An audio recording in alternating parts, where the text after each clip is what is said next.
I am in my car in Wyoming. D-Line's in his office on a Saturday. What's going on? It's an emergency pod. Dario Saric is a Nugget. Let's do this.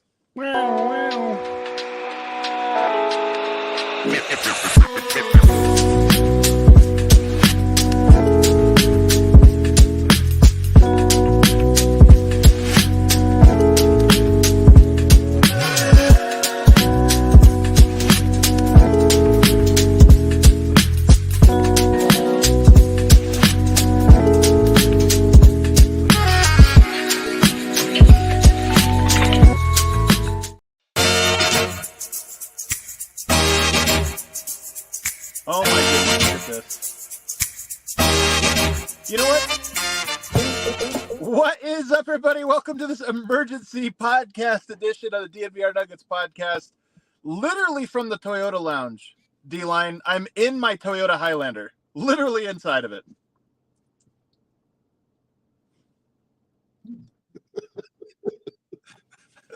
It's incredible. The brand fusion is incredible. I'm also right next to a place called the Bunk House Motel. I don't know if you can see this. A little ridiculous. Real quick, we have a presenting sponsor just to make sure that we're going to make this work, and I have audio for this. D-Line, can you tell us who this is presented by, this emergency pod?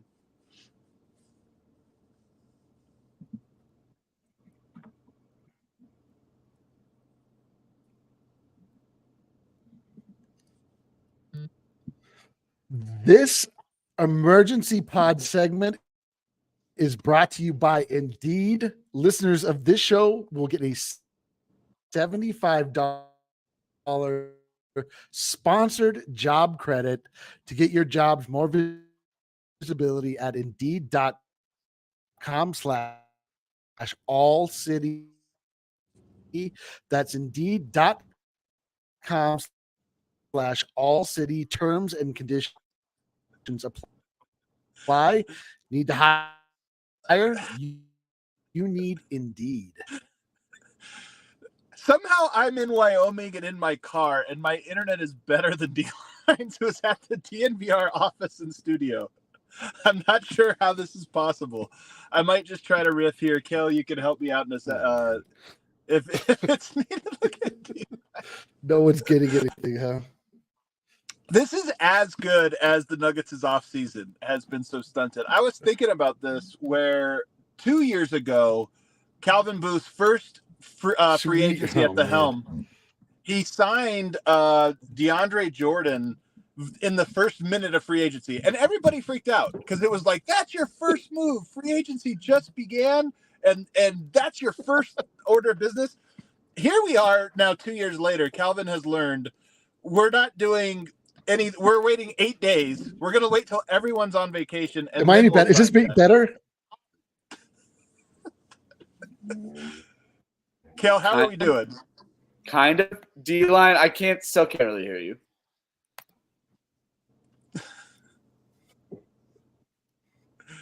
Oh, no. Everything's still sounding good for me, though, Kel? Yeah, you sound great. Okay. All right, so I'll just riff until D-Line figures out how to fix our office internet here. But, yeah, so it's funny. You know, we're 2 for 3 so far on predicting the offseason for the Nuggets. Am I back? Check out and check back in. This is the world's longest delay. Hear me. This is so my life. It's incredible. It's 45-second delay. It's unbelievable. All right. Here, what if I increase my gain? Can we hear me better? The gain is nothing. Your mouth moves 30 seconds before we hear the audio. Anyway, I'll just try to riff here for a second while he works that out.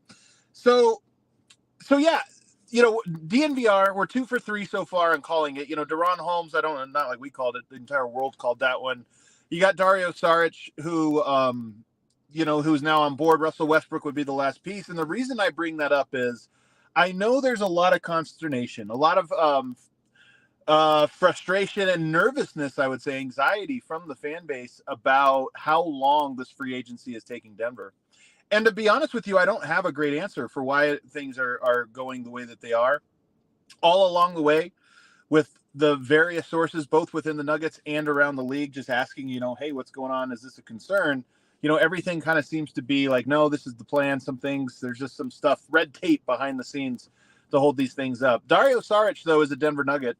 He signed a 2-year deal. The second year has a player option.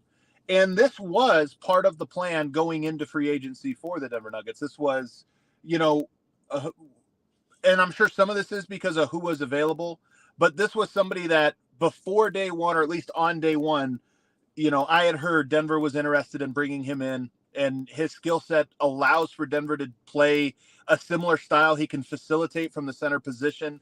He's a threat to attack mismatches. He can pass, obviously. He can shoot the three at a decent level, I believe, a 36% career three-point shooter. So he brings in some talents that I think Denver believes are going to help them to have some continuity off that bench. If you do add a Russell Westbrook to it, it's very interesting because it would give you 2 facilitators, which is something different. Whether it works or not, I mean, I think this offseason, again, if you add the Westbrook piece, it's so interesting because it's not a guarantee that it's going to work. You can see the vision, but you could also see a world where there's downside to this. And I think with Denver adding Saric and then potentially Westbrook, that would be 2 creators that you bring off the bench, which is better than what Denver had last year, in my opinion, from a purely creation standpoint.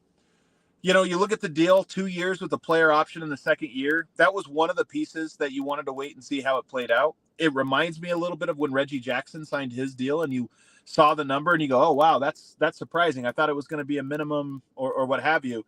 For this one, I thought it was going to be the taxpayer mid-level exception. So I kind of assumed it was going to be that. But the second year with the player option, you don't love that just because if a player outperforms the contract, he comes here and has a great year, you probably have to renegotiate the deal and re-sign him or potentially lose him. And then you're back in this carousel again next year.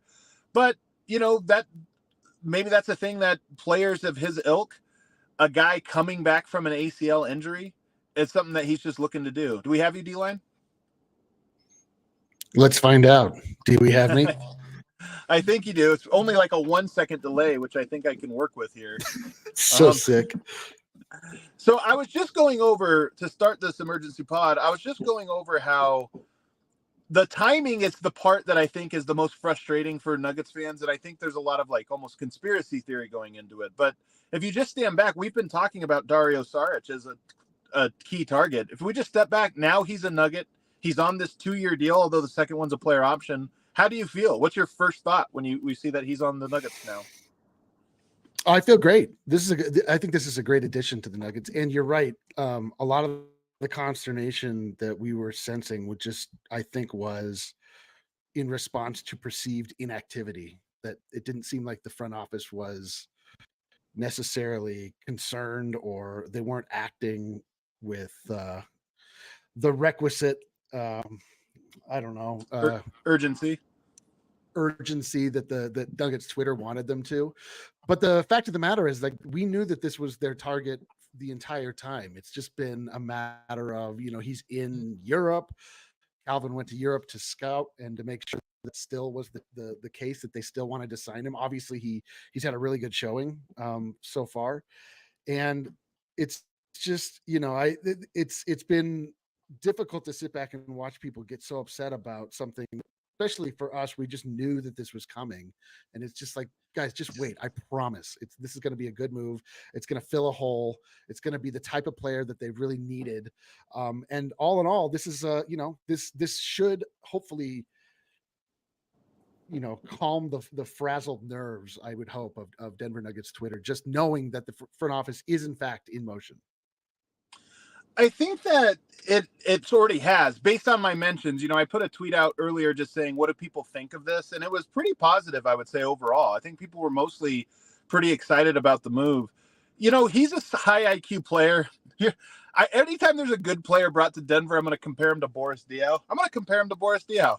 In that he is a guy that I think on a good team is going to look really good, and on a bad team is not going to look very good at all. And you're going to think, is this bum washed? Does he have anything? You come to Denver where guys already know how to pass and cut. There's a system in place. And I think he's a guy that's going to pop in that way. And then on top of that, 2 creators. If you do get a Russell Westbrook, which I still expect that'll be the third move of the offseason, if you do get him, that gives you Russell Westbrook and Dario Saric as playmakers off the bench, which is nice. That's more than what Denver has been working with in recent years. Absolutely. And like, people have been asking me about this a lot over the last couple of days. And, you can look at this as sort of the Denver Nuggets are looking to some of the success that the Boston Celtics had with just such a deep bench, with so many players they felt comfortable going to in the playoffs, and their depth ended up being one of their biggest strengths. And the Denver Nuggets didn't have any depth. They didn't trust their bench at all. It really caused their ultimate collapse because Malone didn't feel comfortable going to them in that game, that they were up 20 points that they couldn't hold, and the starters ran out of gas. And you're talking about adding Westbrook and Saric. Like, these are two very solid NBA players. They're not spectacular, but we're talking about filling in the back here, and sort of stabilizing the starting unit with Christian Brown, and then strengthening that bench. Like, that's a very, in my mind, that's a very viable strategy. Right.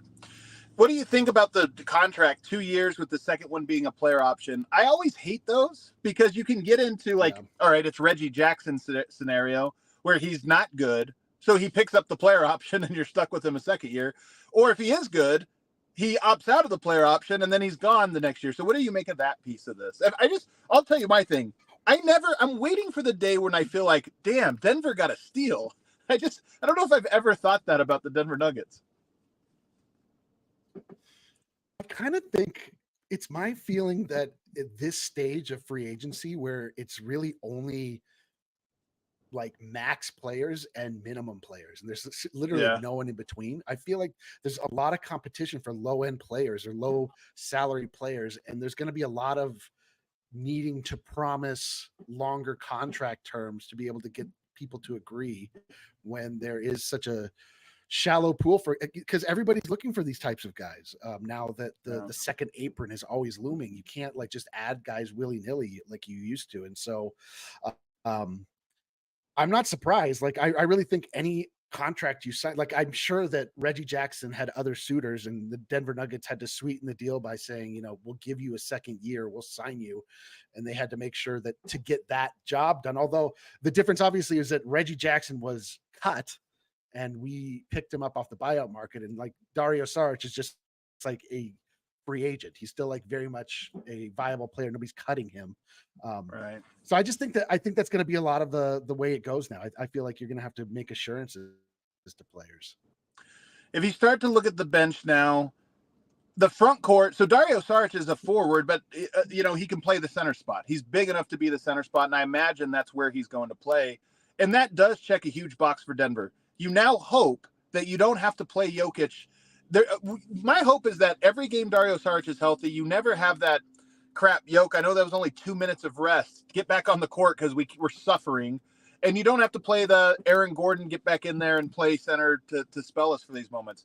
I think he is for sure good enough to be that guy, which is big. But then you start to think about, okay, who could he play alongside with in the front court? And I think right now you look at it, Vlatko Cancar, who's not on the roster quite yet. I anticipate he will be, but we'll talk about that in a second. Deron Holmes, Zeke Naji. I actually think all three of those guys fit with Dario Saric. And that's one of the things that works is it's a little bit of a different look. They're kind of similar, to be honest, all those different options, but they're a little different and they all should be able to work. And I think that's another thing that this, another box that this moves checks. Yeah, that's kind of what we were talking about the other day, is that there is now there's a slew of sort of positionless players that just sort of represent like a generic front court. And you can sort of decide if you want a Deron Holmes in there. If it's a weird night, you want a Zeke Naji, you want a DeAndre Jordan, whether or not Vlatko is part of that stable, like that is, it's actually like you could say that there's redundancy there, but I think that that's actually kind of a good thing. It just allows for more of that switchability and that more of that positionless thing, because all those guys are stretch fours. All those guys can shoot, and so that's like pretty valuable, especially with a guy like Westbrook to get everybody out of the paint so he can drive. Like, to me, it actually makes a lot of sense, that pairing. So, what do you think? Just your initial thought about Dario Saric. Who would you want to see play with him? Who do you think is going to end up winning that spot? Should they sign Vlatko Cancar? Well, my initial thought was always that it was going to be Vlatko, but I mean, if we want to get into it, like Vlatko's looks terrible. Like, I don't know if they can re-sign Vlatko. Like, I don't know if they can. Really like, that bad. I don't know. I mean, like, listen, they're down there with him. The film that I saw was like inept. Like looked like he lost a lot off of what he had before. And I don't know if that's just rust. I don't know if that's he's not trusting his body, if he's not ready yet, but like, I don't know, man. It spooked me a little bit. It made me feel like, because I was sure that would be the guy. So like that would be my preference, that it would be Saric and Vlatko. Like Vlatko now being a vet, and you can't necessarily count on rookie big men, but perhaps it's Holmes. I don't know. Like, what do you think? So I thought it was interesting, and by the way, I don't know on this part. I'm just speaking as myself here. I don't really know what direction Denver goes. But I know a lot of people, when free agency hit, were, why is Calvin in Europe? What could he possibly be doing? Oh, you're over there looking at Vlatko. I think the Vlatko thing is a real question. Look, Denver wants to bring him back because I think it's important for his institutional knowledge of the team, friends, and culturally familiarity with Jokic. I think that's not no small thing. I think those things are really important. But we are talking about roster spots on a team that already features a lot of unknowns. Hunter Tyson, Jalen Pickett, like those guys already occupy roster spots. So do you want to give another one? And I imagine part of why Cal was out there, I think part of it was to get the Saric deal done. But I think part of this probably was to be around Vlatko and just say, hey, is this guy ready? Is he going to be ready? Does he look like it's going to be half a year or the whole year before he's ready? And I agree with you. I looked at every shot Vlatko Cancar took in his 3 exhibition games, or I'm sorry, not exhibition, qualifying games that he just played in. And he does look like, we wondered if Jamal would come back off of his ACL injury. And we're like, could he be back by Christmas or whatever? Now we know what he would have looked like if he would have come back that early, 11 months. Totally looks like he needs another 6 months. And the thing is, 6 months, you could probably handle. If he's not there at the start of the season, or if he's there, but you're working him back into it, it's like, okay, you could, Deron Holmes plays, Zeke Naji gets another chance. Like, there's something you could do. But if he looks like a guy that you're like, I don't know, man, that leg looks like it's going to take all year for him just to get up to snuff, I'm with you. I don't know if you can afford another wasted roster spot. Yeah, to me, it's like it falls in line with Zeke, and it becomes 2 unplayable pieces on the bench. Which, like, why would you do that? I hate to say it, but like, they can't sign him. They really can't. Like, he looked that bad. Like, I mean, man, I don't know. Like, he was getting bullied. It wasn't just like missed shots. It was like, and again, but it's 11 months though. And here's the other part of this. And I was rooting for Slovenia to win. I want to root for all of my guys, and I know how important these national teams are, but they're bounced. And for Vlatko, I think it's a great thing. You can imagine if they qualified and he had to play another 6-7 games, we'd be even more worried about it. But, they're out. He should have the rest of the summer to rehab. We know that he's a monster in the gym. This is a guy that transformed his body once inside the bubble. Just in the bubble, he became enormous. So part of me listens to that and goes, you know what? He still was moving. He was able to play a professional basketball game, even though he looked terrible. Another 4 months? I don't know. I feel like, to me, I do think there's a question. I think it's worth asking. But at the end of the day, I think that he's going to be a back to what Denver needs him to be in about 4 or 5 months. Yeah, I mean, listen, I love the idea of Vlatko, but I also feel like it's, you have to, like, I'm just questioning myself. Like, am I doing that thing where I just fall in love with my guys, like the guys that are, and after seeing that, I'm like, oh my God, like should they try and figure out if they could pick up B-Ball Paul? Should they find out if they could pick up Mario Hazonia? Like, are there other guys that they could look to sign until Vlad? I mean, because they could still make roster moves as the year goes on. But to me, man, they need to make that bench like really solid, and getting a guy back that's still going to be a crapshoot coming back from, like, I just don't think they can afford to do it. Yeah. All right, well, let's get back to Dario Saric here. Can we check the resume real quick? Do we have a graphic for this? Yeah, let's check the resume presented by Indeed, of course. Played with the Warriors this last season. Prior to that, so he tears his ACL the same year as Jamal Murray, tears his ACL, comes back and plays for 3 different teams, mostly for Oklahoma City and Phoenix, a little bit there. And then, of course, last year with Golden State. He's not a great defensive player. And even Golden State, with all their ball movement as good as they are, I don't know that he was a perfect fit there. So I think there is, when you look at this and say, okay, 4 teams in 2 years, Eric, and then prior to that, a whole year off with the ACL injury, that's part of the story here. I think there's an upside play. He's only going to be in his age 30 season. There's an upside play of, hey, he was really good 3 years ago before the injury. We know it takes a season and a half to kind of get back. There's an upside play that, hey, this is the right spot for him, and he is fully healthy and better than he was. But there's also a downside play of, well, maybe he's not, and there's a reason he was on the, he's still available. Which way do you lean?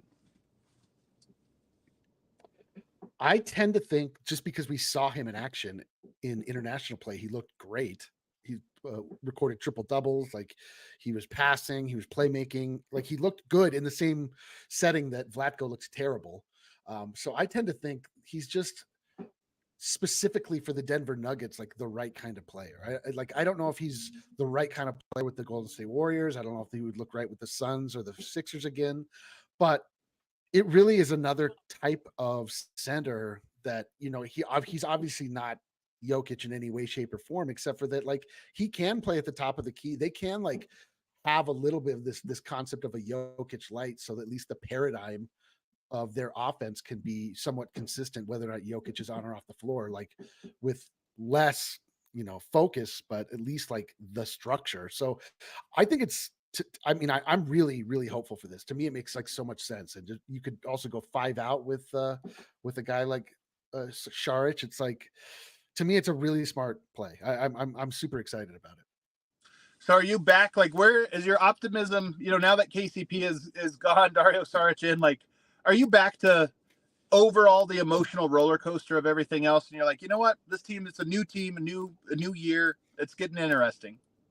It's exactly right, man. Like, everything, all of these like little moves, it's just, if we just started the season, we didn't have all this in between time. It's like when there's a new season of TV and you're just like left to think about what's going to happen. And then when it finally happens, you're like, oh, why was I thinking about that so much? If the season just started and you were like, well, we lost KCP, Christian Brown's going to step up and take his spot in the starting unit. We added Saric and hopefully we added Westbrook. That sounds great. Like, that sounds like a team that actually has improved, even though it lost one of its like most important players. So yeah, man, I mean, like, I feel good. Like, I this is kind of like when the Avs were really good when we were, years and years ago. It's like they were always right there, always competing. Right. They're like, the Nuggets are definitely going to be in the mix for sure. They just have that top end talent, and it's going to be these little pieces, these little moves that make the change to get them over the top. But like, we're going to be right there. And to me, this is like as good of a chance with this lineup as possible. And who knows, like, when it gets down to it, because the Nuggets did not go into that second apron, they might find themselves in a situation where there is a player they want to add down the line and they're able to do it. And maybe that's the way this goes. Maybe that's how this whole thing plays out. We'll have to wait and see. I will say one note on the Westbrook front.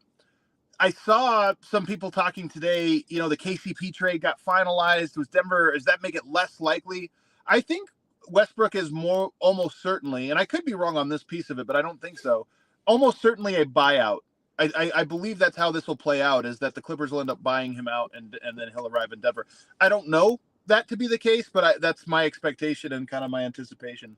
Well, any other thoughts here, D-Line? I can't see the chat, so you could probably see it. Is there questions people have, or are there thoughts you have that you want to kind of close this with? People just generally saying that I'm an idiot. I don't know what I'm talking about. Things like that. Yeah. Actually, that's not true. I just I'm reading into that myself. Let's see here. Let me look at the chat. So does it look like I've been on a boat all day? It does look like you've been on a boat. The only thing you're missing is some boating shades, but I'm sure that our friends at Shady Rays may be able to hook you up there. No, I think that generally speaking, people sound pretty positive about this. I think you have to really just be committed to the bid if you're still pissed off, because this is a good, like, regardless of what you're feeling, like, this is a good move. This is an absolutely good move. So, we're back, baby. It's like, what do we do? Like, everyone chill out. We're going to get Westbrook. It's going to be awesome. Let's go. What was worse timing? DeAndre Jordan 1 second into free agency 2 years ago, or Dario Saric 8 days into free agency this time? I still go with DeAndre Jordan because I felt like, what are we doing? Like, this seems like insane. And now the nice thing is that, nobody talks to me, obviously, but like, people talk to Adam, people talk to Harrison. Like, we have some sense generally of like kind of what's going on. So we kind of knew that this was coming. Obviously nothing's confirmed. It's not like we know everything and there's no promises, but I just knew that this was coming. And so it was annoying to just have everyone just losing their minds, knowing full well that the front office is being methodical. They're getting the exact players that they're targeting. They're not just being reactionary, just like trying to get anybody on the phone, anybody to answer their call, trying to find, like we were joking about, Gary Trent Jr. somewhere. So yeah, man, it's good. Like, a good plan, a reasonable thought out plan is something I always like to see in my management. It's funny because one of the things about this is it almost makes it less fun for me. And it makes me wonder, like, what Woj or Windhorst are these guys who know where all the bodies are buried across the entire league. There's almost no mystery to it. And I almost am envious of some of the people that will do the speculative free agency. What about this? And you're like, well, I know that guy's going there, and I know this guy's already committed to here. But that's how it works in 2024, man. The deals are usually kind of known well in advance, and this was one that we kind of knew was coming. But I'm excited for it. As you mentioned, he looked fantastic against Slovenia the other day. He looked like an absolute, like, there is an upside play. I will say this, for all of Denver's moves, and this goes back to Peyton Watson, this goes back maybe even to De'Ron Holmes, and it's true of Saric. There's an upside play to it where you're like, it's possible he's just awesome, and he's been injured, and that's the only reason he's down, and he gets here, and we're like, holy shit, this guy is a really good player. And I think that's the part that you should be excited about. And I will say this, Dario Saric, in a weird way, makes this feel like a completely new Nuggets team in a good way. Like, it's going to have a new personality off that bench. And I'm excited to see if that personality works or not.